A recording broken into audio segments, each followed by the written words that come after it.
ಎಲ್ಲರಿಗೂ ನಮಸ್ಕಾರ. ಪರಿಮಳ ಕಿಚನ್ಗೆ ಸ್ವಾಗತ. ನಾನು ನಿಮ್ಮ ಪರಿಮಳ.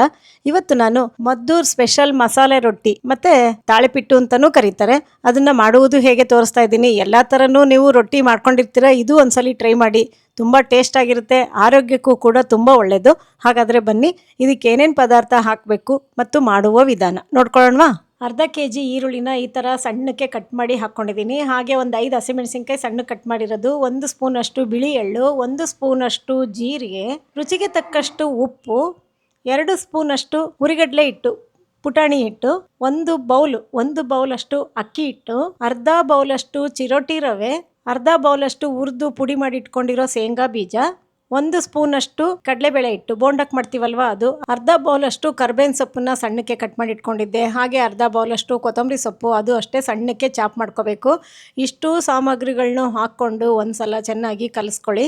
ನೋಡಿ, ಈ ಕನ್ಸಿಸ್ಟೆನ್ಸಿ ಬರುತ್ತೆ. ಈಗ ಬಿಸಿ ಬಿಸಿ ಕಾದಿರೋ ಎಣ್ಣೆ 1 ಸೌಟಷ್ಟು ಹಾಕೋತಾ ಇದ್ದೀನಿ. ಸ್ಪೂನಿನ ಸಹಾಯದಿಂದ ಕಲಿಸ್ಕೋಬೇಕು, ಯಾಕೆಂದರೆ ಎಣ್ಣೆ ಬಿಸಿ ಇರುತ್ತಲ್ವ, ಹಿಟ್ಟು ಬಿಸಿ ಆಗಿರುತ್ತೆ. ಈ ಥರ ಚೆನ್ನಾಗಿ ಕಲಿಸ್ಕೊಂಡಾದ್ಮೇಲೆ ಸಣ್ಣ ಲೋಟದಲ್ಲಿ 1 ಲೋಟದಷ್ಟು ನೀರು ಹಾಕ್ಕೊತಾ ಇದ್ದೀನಿ. ತುಂಬ ನೀರು ಹಾಕ್ಕೋಬೇಡಿ, ಅದು ಈರುಳ್ಳಿ ಕಲಿಸ್ತಾ ರಸ ಬಿಡ್ತಾ ಹೋಗುತ್ತಲ್ವ, ಆವಾಗ ಸರಿ ಆಗುತ್ತೆ. ಹಿಂಗೆ ಒಂದು 5 ನಿಮಿಷ ಕಲಿಸ್ಲೇಬೇಕು. ಇದು ಕಲಿಸೋದೇ ತುಂಬ ಇಂಪಾರ್ಟೆಂಟು. ಕಲಿಸಾದ್ಮೇಲೆ ಈ ಹದಕ್ಕೆ ಬರುತ್ತೆ ನೋಡಿ, ಹಿಂಗೆ ಉಂಡೆ ಕಟ್ಟಕ್ಕೆ ಬರಬೇಕು.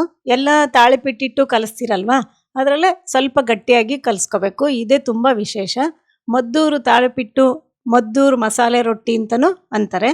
ಈಗ ನಾನು ಡೈರೆಕ್ಟಾಗಿ ಹೆಂಚಿನ ಮೇಲೆ ತೊಡ್ತಾ ಇದ್ದೀನಿ. ಸ್ವಲ್ಪ ಎಣ್ಣೆ ಹಾಕ್ಕೊಂಡಿದ್ದೀನಿ. ಈಗ ನೋಡಿ, ತುಂಬ ಚೆನ್ನಾಗಾಗುತ್ತೆ. ಒಂದ್ಸಲಿ ನೀವು ಮಾಡ್ಕೊಂಡು ನೋಡಿ, ಈ ರುಚಿ ನೀವು ಮರೆಯೋದೇ ಇಲ್ಲ, ಅಷ್ಟು ಚೆನ್ನಾಗಾಗುತ್ತೆ.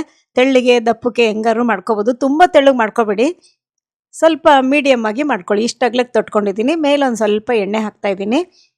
ಫ್ರೈ ಆದಮೇಲೆ ಕಲರ್ ಚೇಂಜ್ ಆಗುತ್ತಾ ನೋಡಿ, ಎಷ್ಟು ಚೆನ್ನಾಗಿ ಬಂದಿದೆ ಅಂತ. ಈಗ ತಿರುಗಿಸಾಕೊಂಡು ಎರಡೂ ಕಡೆ ಚೆನ್ನಾಗಿ ಫ್ರೈ ಮಾಡ್ಕೋಬೇಕು.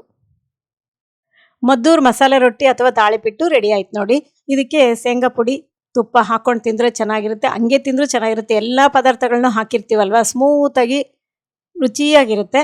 ಇಷ್ಟ ಆಗಿದ್ದರೆ ಲೈಕ್ ಕೊಡಿ, ಶೇರ್ ಮಾಡಿ ಹಾಗೂ ಸಬ್ಸ್ಕ್ರೈಬ್ ಆಗುವುದು ಮರಿಬೇಡಿ.